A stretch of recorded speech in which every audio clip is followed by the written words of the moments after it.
Welcome back to SpiritLifter. We're in Croatia again, sampling a beer that is sure to turn a head or two based on its appearance. Before we get to the reveal though, a little about our friends at Pulfer. The team first got to work in 2016, with a commitment to craft treats that forego the grooming of other beers. This commitment to unpasteurized and unfiltered brews sets them apart from the traditional assumption that beer must be a fizzy golden liquid. But it must be paying off, because in 2019, they had gone from a contract brewery to their own production facility in the south of Zagreb.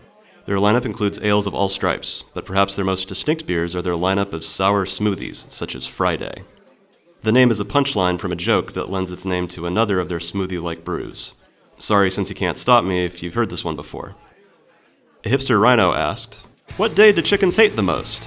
The punk rock chicken answered, "Friday!" Yeah, the crew at Pulfer like them dad jokes. Friday, however, is anything but a joke. Besides the usual suspects of malted barley, hops, yeast, and water, the mad scientists at Pulfer add starfruit, apple puree, and coconut to thicken this brew up. Despite the sugars present in these additions, Friday measures in at an even 5.5% alcohol by volume and barely registers any bitterness at all on the IBU scale.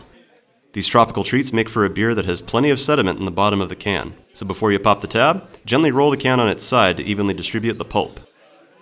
The fellows at Pulfer were kind enough to smack a glyph of this act on the can. Friday pours as thick as you might expect for what's basically a beer smoothie. The bubbles struggle to push their way up through all the purees, but even so, the aroma is full of fruit with a definite skew in the tropical direction. That tropical note is in no small part to the coconut, but the general taste is tart, making you clench your cheeks ever so slightly before the sweetness from the apple and starfruit comes through to finish the job.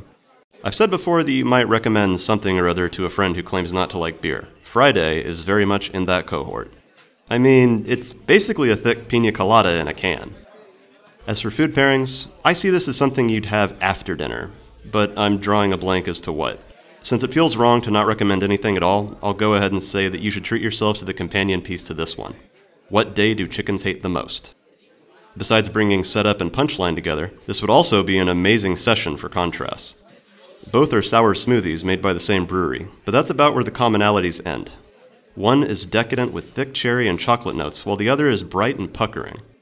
The transition from one to the other would be an adventure. Kinda makes me wish I'd bought a can each. Always next time, I suppose. Thank you kindly for watching.